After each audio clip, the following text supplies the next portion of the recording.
नरेंद्र मोदी देश के longest serving prime minister बन गए। उन्होंने नेहरू जी का ये रिकॉर्ड तोड़ दिया। पर गोदी मीडिया इसको ऐसे सेलिब्रेट कर रहा है कि नेहरू का और मोदी का कोई आपस में तुलना ही नहीं है। Modi Modi number 1, Nehru number 2। मोदी नेहरू से आगे निकल गए, लेकिन फिर भी मैं कहूंगा कि मोदी की नेहरू से तुलना बेमानी है। सही बोला, नेहरू का कोई कंपैरिजन ही नहीं है।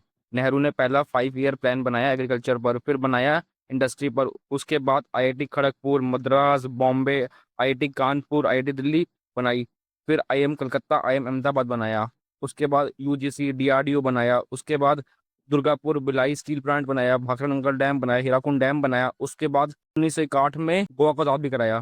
पर मोदी ने क्या किया? 2014 में सरकार बनाने के लिए टूटे वादे किए गए कि सबके खाते में 15 लाख रुपए आएंगे। दिन भारतीय जनता पार्टी को मौका मिलेगा, एक एक पाई हिंदुस्तान की वापस लाई जाएगी और गरीब आदमी को मुफ्त में 15-20 लाख रुपए यूं ही मिल जाएगा। सिलेंडर और पेट्रोल के प्राइस कम होंगे, रुपए को बचा लिया जाएगा, पर आज रुपया अपनी आत्महत्या ही कर रहा है। साल का रिपोर्ट कार्ड के कुछ ही घंटों में उन्होंने देश में जिस प्रकार से पेट्रोल के दाम बढ़ा दिए, मैं आशा करूंगा कि प्रधानमंत्री जी देश की स्थिति को गंभीरता से लें और पेट्रोल के दाम बढ़ाए हैं उसको वापस करें। अगर इसी प्रकार से महंगाई बढ़ती गई तो गरीब क्या खाएगा? लेकिन प्रधानमंत्री महंगाई का मां बोलने के लिए तैयार नहीं है, महंगाई का मां बोलने के लिए तैयार नहीं है, महंगाई के लिए एक शब्द बोलने को तैयार नहीं है। मरो तो मरो, आपका नसीब।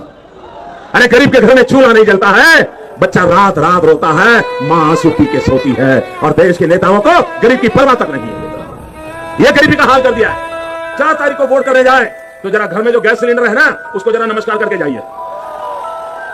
गैस सिलेंडर छीन लिए इन लोगों ने, और गैस जिस प्रकार से महंगा कर दिया है, यह ऐसे नहीं होता मित्रों। मैं शासन में बैठा हूं, मुझे मालूम है इस प्रकार से रुपया इतनी तेजी से गिर नहीं सकता। अरे अगर नेपाल का रुपया नहीं गिरता है, बांग्लादेश की करेंसी नहीं गिरती है, पाकिस्तान की करेंसी नहीं गिरती, श्रीलंका की करेंसी नहीं गिरती, क्या कारण है? हिंदुस्तान का रुपया पतला होता जा रहा है। ये जवाब देना पड़ेगा आपको, देश आपसे जवाब मांग रहा है। युवाओं को 2 करोड़ नौकरी हर साल मिलेगी, किसानों की आय 2022 तक दोगुनी हो जाएगी। साल 2022 तक किसान अपनी आय दोगुनी करने के साधन जुटा सके, इसके लिए हम दिन रात जुटे हुए हैं। 100 से ज्यादा स्मार्ट सिटी बनेंगी।